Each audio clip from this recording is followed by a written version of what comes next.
Done, detail में आप ये बताइए, जब बॉडी सर्कुलर मोशन में होती है तो एक रियल फोर्स की रिक्वायरमेंट होती है डायरेक्शन चेंज करने के लिए। वो रियल फोर्स कौन सा है?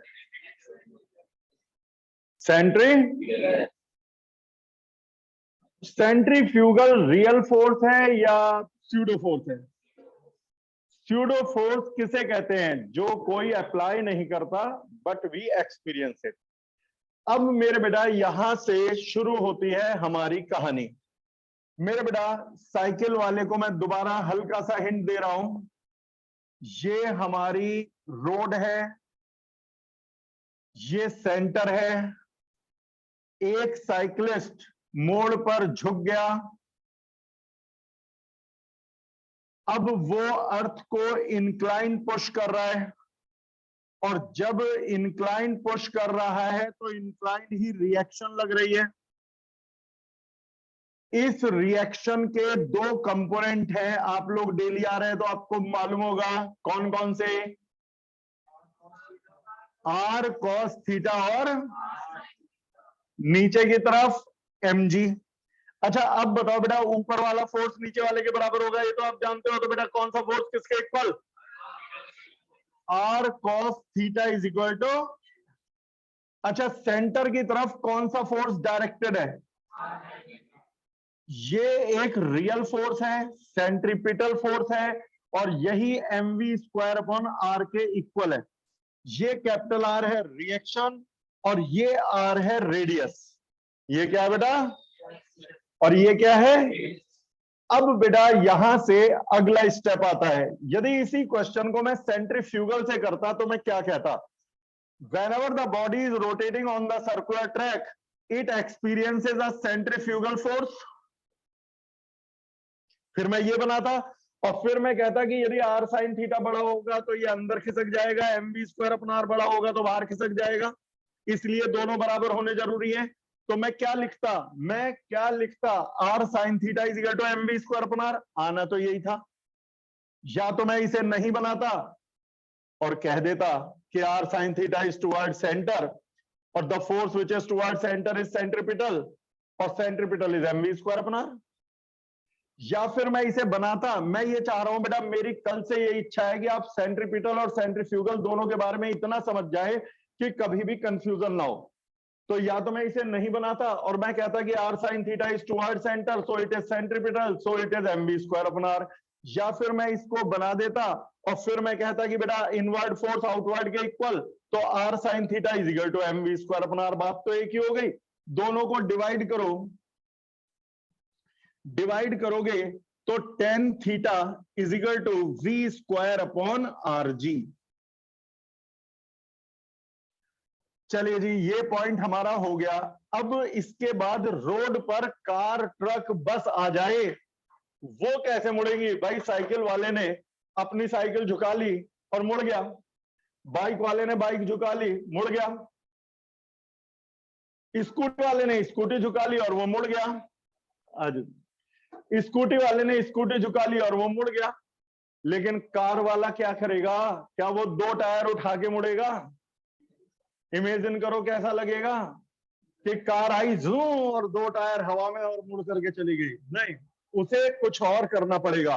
उसे जो करना पड़ेगा उसे कहते हैं बैंकिंग ऑफ रोड। तो ये तो था बेंडिंग, बेंडिंग ऑफ साइक्लिस्ट। अगला पॉइंट है बैंकिंग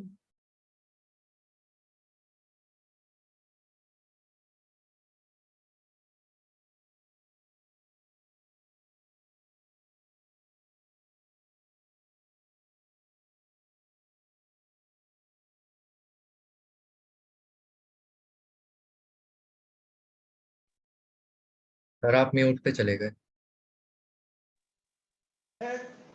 जब मोड़ आएगा। देख, मेरठ की सड़कों की बात नहीं कर रहा मैं, यहां की कहानी भी पढ़ाई जाएगी लेकिन अगले टॉपिक में।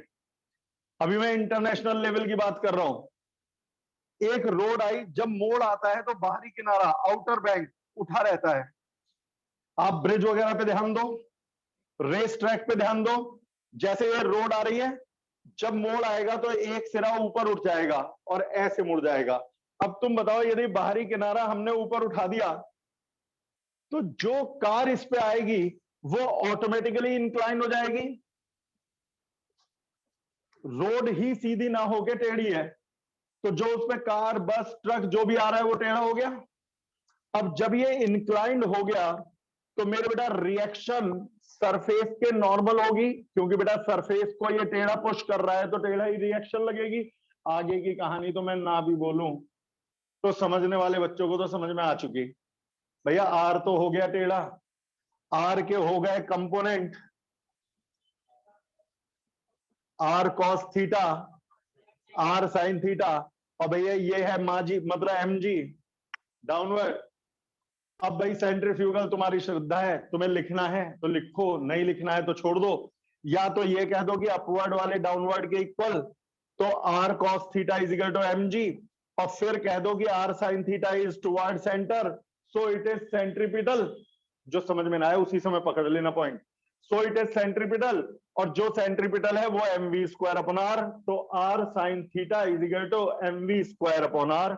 या फिर सेंट्रीफ्यूगल बना दो M V square upon are, और सेंट्रीफ्यूगल बनाने के बाद फिर कह दो कि अंदर वाले फोर्स बाहर वालों के इक्वल, तो R sine theta M V square upon R. जो भी करोगे हमें कोई फर्क नहीं पड़ता, आंसर तो अल्टीमेटली एक ही आना है। दोनों को डिवाइड कर दो, डिवाइड करोगे तो मेरे बेटा tan theta is equal to V square upon R G ही आना है। अब क्वेश्चन आता है कि यदि हमारी रोड का आउटर बैंक उठावा ना हो, बाहरी किनारा उठावा ना हो, फ्लैट रोड हो मेरठ जैसी, तो this topic is specially for Meerut. में इंडिया के जो कॉमन सिटीज हैं उससे पहले आपको फ्रिक्शन के बारे में जानना पड़ेगा, क्योंकि यदि फ्रिक्शन नहीं पता तो आप इस टॉपिक को नहीं पकड़ पाएंगे। फ्रिक्शन के बारे में डिटेल में तो ये फिर वही यार प्रभु बनाने वाले सिलेबस जरा देख तो लेते, टॉपिक कहां दे रहे हैं और थ्योरी कहां। बता रहा हूं, फ्रिक्शन पर एक पूरा चैप्टर है लॉज ऑफ मोशन, उसमें फ्रिक्शन खूब डिटेल में है, लेकिन इस टॉपिक को पढ़ाना है तो फ्रिक्शन थोड़ा बहुत तो बताना पड़ेगा। मेरे बेटा friction is the force which always opposes the motion. Friction is the force and friction is a self adjusting force. Friction अपने आप को बदल सकता है, कैसे? अब आप सुनिए मेरे बेटा, सबसे पहले आपको फ्रिक्शन का बेसिक कंसेप्ट बता रहा हूं, 5-7 मिनट आप लोग ध्यान से सुनना, आपके कारण में चेयर आपको दिखेगी नहीं। ये दिख रही है आपको ना?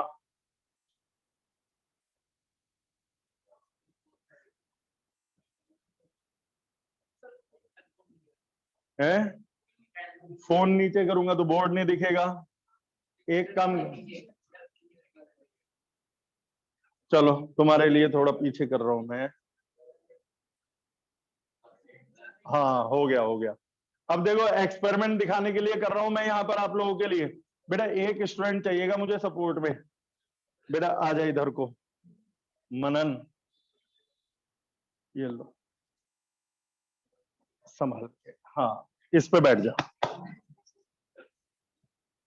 नहीं मजबूत है। अब आप देखिए, देख तो सही, परमानेंट रिकॉर्ड हो रहा है भाई, वीडियो में पड़ेगा। अब इधर देखो देखो देखो देखो, मैं आपको बताऊंगा friction is a self adjusting force. ये बताओ मैंने 1 न्यूटन का फोर्स लगाया, ये नहीं खिसका, क्या खिसक गया 1 न्यूटन के फोर्स से? यानी 1 न्यूटन के फ्रिक्शन ने इसे रोक रखा है।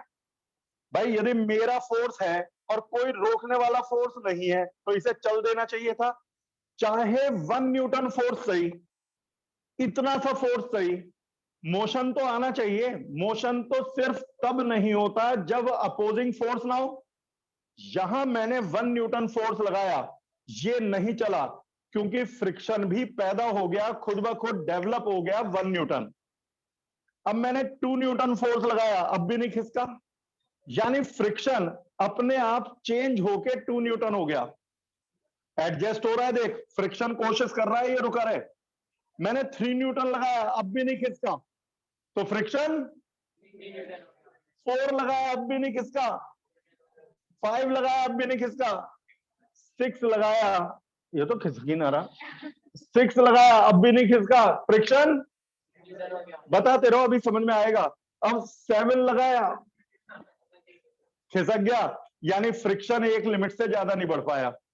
ऐसा होता है जब तक फोर्स और फ्रिक्शन बराबर रहते हैं बॉडी नहीं चलती। अब गौर से सुनिए, मैंने फोर्स लगाया 1, फ्रिक्शन हो गया 1, रुका रहा, फोर्स लगाया 2, फ्रिक्शन हो गया 2, बॉडी रुकी रही, फोर्स लगाया 3, फ्रिक्शन हो गया 3, अभी भी रुकी रही, फोर्स लगाया 6, फ्रिक्शन हो गया 6, अब भी रुकी रही, लेकिन फ्रिक्शन ने कह दिया अब बस।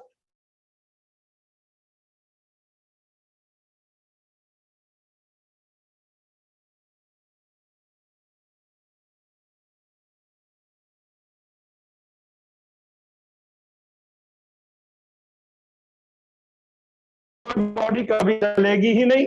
तुम ये बताओ, मैं फोर्स लगाऊंगा 100, फ्रिक्शन हो गया 100, बॉडी नहीं चली, 500 नहीं, फ्रिक्शन की एक लिमिट होती है। तो बताओ, जब मैंने फोर्स लगाया 6, फ्रिक्शन हो गया 6, बॉडी नहीं चली, फ्रिक्शन ने कह दिया अब बस, अब मैं और नहीं बढ़ूंगा, इसी को कहते हैं लिमिटिंग फ्रिक्शन। मैंने फोर्स लगाया 7, फ्रिक्शन रहा 6, वो रोक नहीं पाया, बॉडी धीरे धीरे चल पड़ी। मैंने फोर्स लगाया 8, फ्रिक्शन रह गया 6, फ्रिक्शन नहीं बढ़ पाया और बॉडी तेजी से चलने लगी। अब मैं फोर्स जितना भी बढ़ाता रहूंगा तो फ्रिक्शन अब नहीं बढ़ेगा, बॉडी चलने लगेगी। तो पहले फोर्स बढ़ाने से फ्रिक्शन बढ़ता है, एक लिमिट तक बढ़ने के बाद फ्रिक्शन रुक जाता है, इसे कहते हैं लिमिटिंग फ्रिक्शन। और फिर इसके बाद जब फोर्स लगाओ तो बॉडी चलने लगती है। तो किसी बॉडी को चलाना है तो लिमिटिंग फ्रिक्शन से ज्यादा फोर्स लगाना है। वैसे बेटा मैंने आपके लिए रिकॉर्डिंग भी कर ली है। किसी बॉडी को चलाना है तो लिमिटिंग फ्रिक्शन से ज्यादा फोर्स लगाना है। अब बेटा देखो, एक बार 2 बातें बस बता दो। लिमिटिंग फ्रिक्शन मान लो 6 है, मैं इस एग्जांपल में 6 से लेके चल रहा हूं, तो बताओ मैं 4 न्यूटन लगाऊंगा, चलेगा नहीं चलेगा? 5, 7, 8, तेज चलेगा।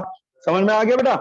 तो लिमिटिंग फ्रिक्शन, अब यानी कि मोशन होने के लिए लिमिटिंग फ्रिक्शन से ज्यादा फोर्स लगाना चाहिए। तो यार लिमिटिंग फ्रिक्शन से कम फोर्स लगाओगे तो बॉडी फिसलेगी नहीं, लिमिटिंग फ्रिक्शन से कम लगाओगे तो स्लिप नहीं होगी, और लिमिटिंग फ्रिक्शन से ज्यादा लगाओगे तो स्लिप हो जाएगी। तो ये स्लिप ही तो हो रहा है यहां जमीन पर। तो लिमिटिंग फ्रिक्शन से ज्यादा फोर्स लगाने पर स्लिप होता है, लिमिटिंग से कम फोर्स लगाने पर नहीं। फ्रिक्शन हमेशा स्लिप होने से रोकता है, फिसलने से रोकता है, मोशन होने से रोकता है। थैंक यू बेटा, इसे मैं आगे कर लेता हूं, आप आ जाओ। कोई बात नहीं, कोई बात नहीं।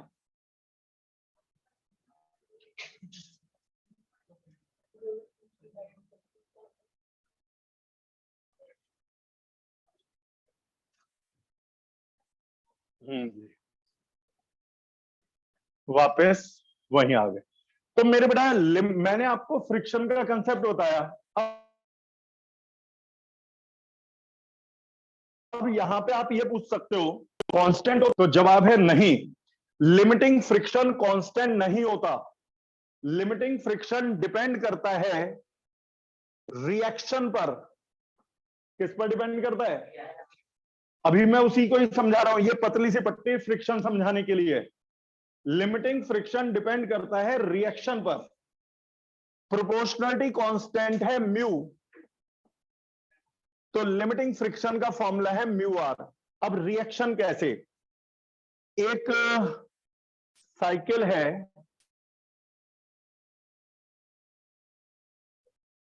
ये साइकिल है हमारे पास, एक स्कूटर है,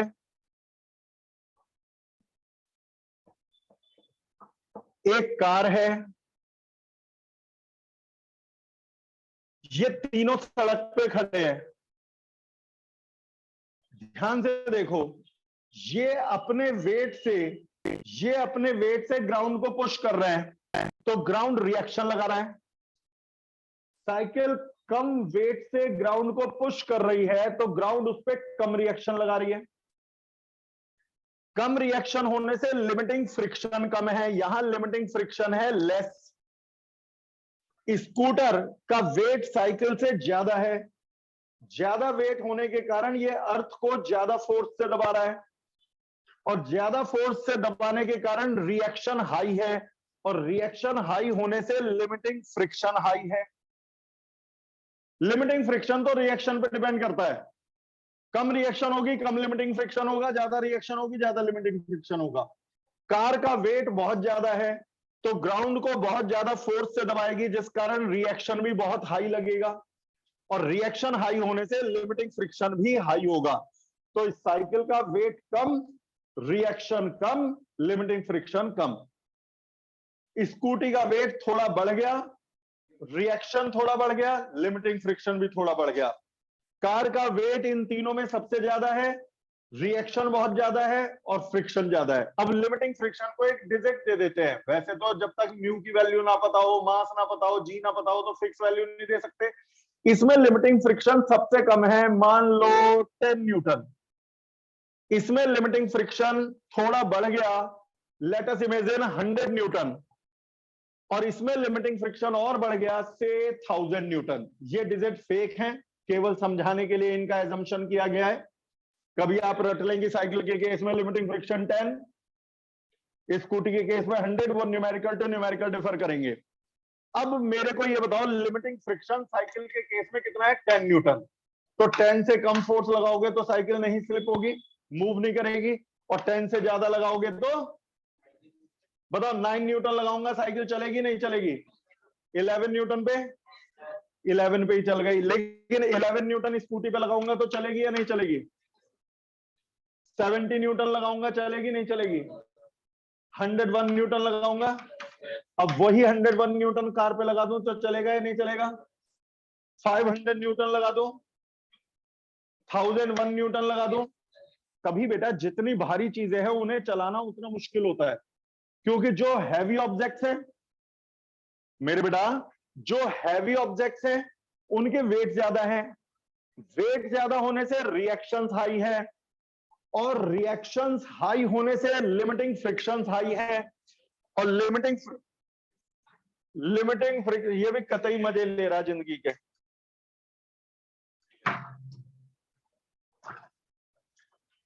अब खुल के देखा तो मेरे बेटा लिमिटिंग फ्रिक्शन हाई है, तो आप बताओ भारी चीजों में लिमिटिंग फ्रिक्शन ज्यादा है, तभी भारी चीजों को खिसकाना मुश्किल है।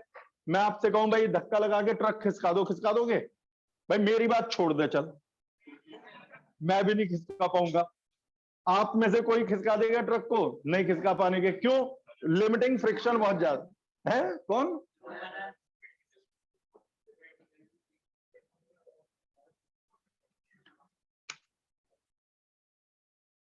अब आप कहोगे कि अच्छे खासे सर ये साइकिल मुड़ रही थी, कार मुड़ रही थी, वो कार जा रही थी रोड पे, ये कहां से बीच में टॉपिक आ गया? अगला सुनो, मेरठ की सड़कों का।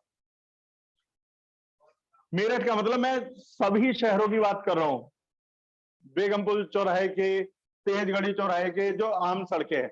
हमारी सड़कें किनारों पर मुड़ी नहीं होती, फ्लैट होती हैं, फ्लैट।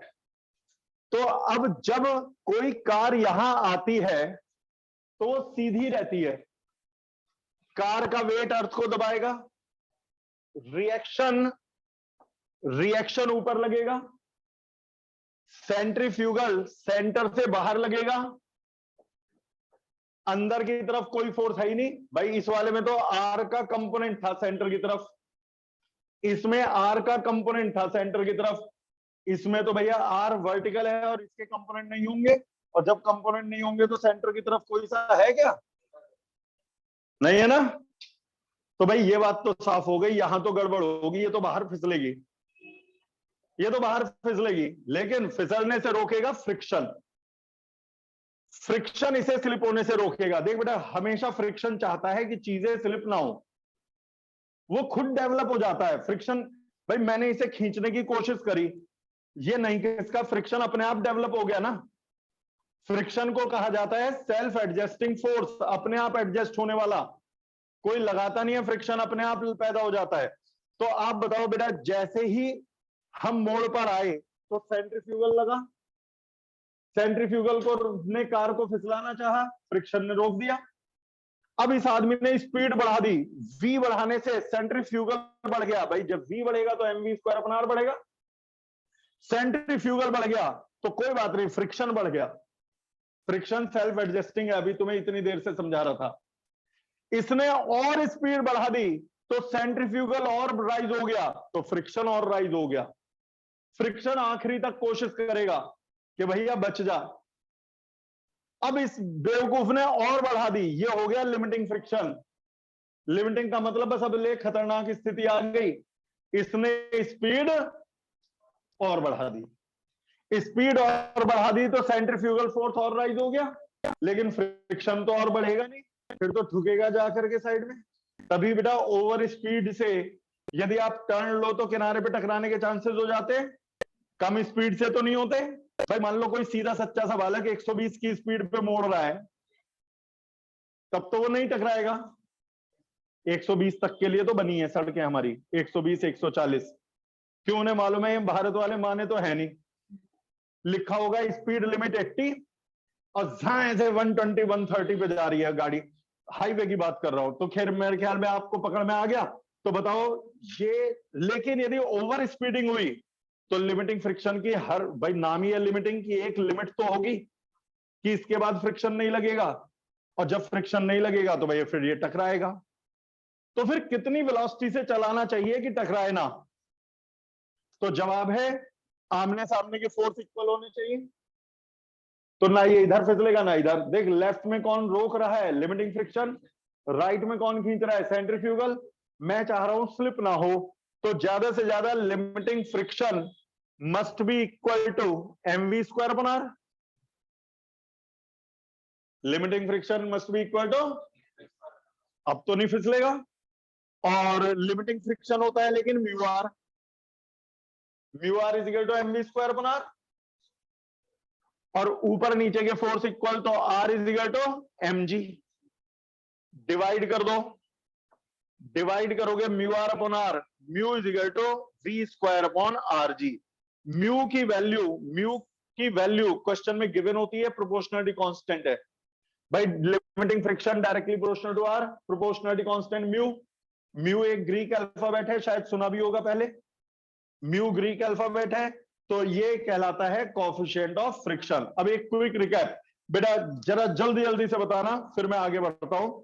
साइकिलिस्ट मोड़ पर मुड़ता है तो अपने को झुका लेता है, लीन कर लेता है, तो रिएक्शन के कंपोनेंट हो जाते हैं।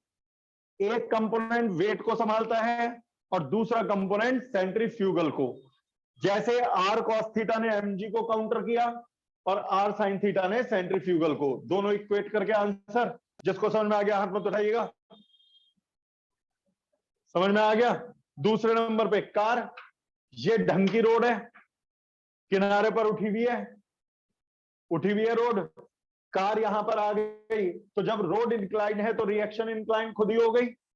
रिएक्शन के फिर दो कंपोनेंट हो गए, आर कॉस थीटा ने किसे बैलेंस किया और आर साइन थीटा ने, तो आर साइन थीटा mg के वो R sine theta mv square बना, आर कॉस थीटा mg, दोनों को डिवाइड करके tan theta v square upon rg।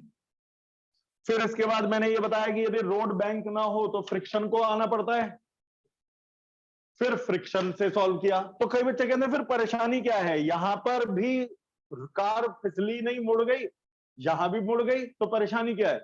मेरे बेटा क्या यहां फ्रिक्शन को, एक एक बात ध्यान से, क्या यहां फ्रिक्शन को आना पड़ा? यहां फ्रिक्शन को आना पड़ा। फ्रिक्शन एक खतरनाक चीज है, जहां फ्रिक्शन होता है वहां हीट बनती है। तुम देखो मेरे दोनों हैंड्स, मैं रब करूं तो थोड़ी देर में हैंड हीट अप हो जाएंगे, यदि मैं रब ना करूं तो हीट अप नहीं होंगे। फ्रिक्शन ना हो तो हीट नहीं बनेगी, लेकिन रब करो तो हीट बन गई। टायर में यदि फ्रिक्शन पैदा हो गया तो टायर हीट अप होते हैं, और वो कोई 10 या 5 की स्पीड से नहीं चल रहे, वो 70 80 90 या 100 की स्पीड से चल रहे हैं, तो वो हीट इतनी ज्यादा होती है कि टायर की रबर सॉफ्ट हो जाती है और सॉफ्ट होकर के ग्राउंड पर चिपक जाती है। तुमने देखा होगा स्किड वगैरह मारते हैं तो टायर के निशान आ जाते हैं, तो वो रबर ग्राउंड पर चिपक जाती है और टायर की लाइफ कम हो जाती है। जितनी बार मोड़ मुड़ोगे आपके टायर में से कुछ रबर हीटअप होकर के ग्राउंड में लग जाएगी और इस तरह से एवरेज लाइफ आधी भी नहीं रहती।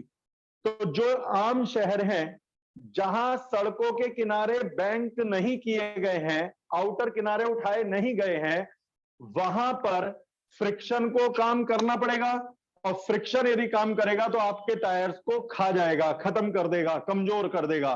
तो इसका मतलब ये टायर को खाने वाली सड़कें हैं और इनमें टायर सेफ रहता है क्योंकि फ्रिक्शन की जरूरत नहीं पड़ती और इसीलिए यहां टायर सेफ है। आई थिंक समझ में आ गया? कोई दिक्कत है अभी तक किसी को? आपको बेटा समझ में आ गया बेटा? Yes sir. Yes sir. Yes sir. Good. तो ये हमारा हुआ अगला पॉइंट। अब इससे नेक्स्ट पॉइंट से जाने से पहले लिखना जरा, सबसे पहले लिखो बेंडिंग ऑफ साइक्लिस्ट।